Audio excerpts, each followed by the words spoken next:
Hello and welcome back to Cox Community Connection. Well, now we're going to talk about some classical music, and joining me to talk about that is Peter Rubart. He is the music director of the Pensacola Symphony Orchestra. Peter, thank you so much for being here today. Good to be here, Cam. Thanks for having me. So an exciting time for the symphony. Oh, yes. I know it is. Opening night right around the corner. Just coming up, yep. So tell me a little bit about what the season has in store this year, starting off with the opening night in October. Yes, well, as usual, we'll be playing a wide range of concerts this year. We have a lot of great classical concerts, some great pops concerts, a lot of wonderful educational activities, some concerts out in the community. But certainly to focus on opening night, October 4th is the date, and it's just a terrific way to start the season. We'll be joined by Glenn Dicterow. He's just retired after 34 years as the concertmaster of the New York Philharmonic. Oh, wow. And among violinists, he is undoubtedly considered just one of the greatest violinists ever.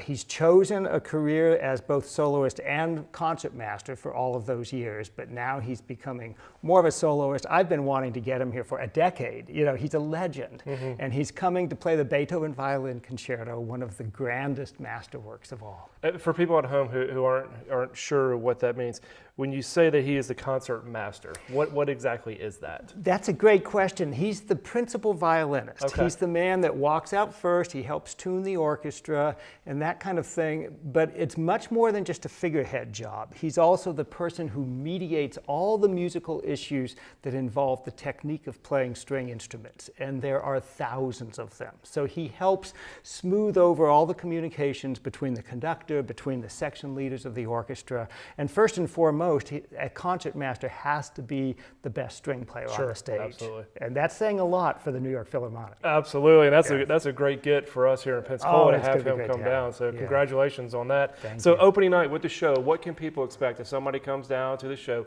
What can they expect in the program? Well, they can expect a first half of a couple of our favorite, most classical pieces, the Mozart Overture to Marriage of Figaro, and then the Violin Concerto with Mr. Dicterow, as I mentioned. And then on the second half, we'll have a much larger orchestra, much wider variety of instruments, and we'll play two very colorful ballet pieces, one by the American composer Samuel Barber, and the other by the French composer Maurice Ravel.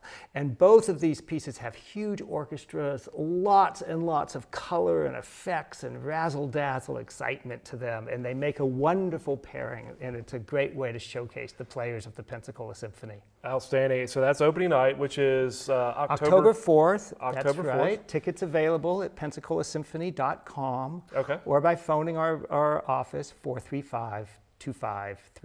Okay, so that's opening night, just kicking off the season. Yes. The next event I want to touch on as well, because it's only a month later, I guess, in Right. November, and I'm sure I'll mispronounce this, but it's the clarinet bel canto. Bel canto. Bel yes. canto, thank Yeah. you. And you have another big guest coming for that one, right? We do. We're very excited to have Anthony McGill join us. Anthony McGill is an absolutely unique figure today. He's a young player. He's African American. He's out of Cincinnati.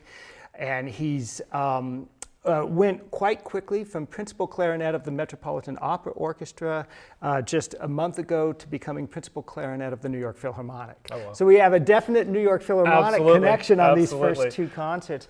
And he is just the most sensational wind player in the world right now. And he's a young guy, and he's just a tremendously charismatic figure. He'll be playing the Copland Clarinet Concerto, and it's going to be a real thrill to share the stage with him. So that's two great guests that you have coming down. Yeah. How do you get these people? How do you attract them to Pensacola? I mean, obviously, Pensacola, world class, known for its beaches, and we have Right. a lot of arts and Yeah. culture here. But how are you able to get these talents to come down to Pensacola?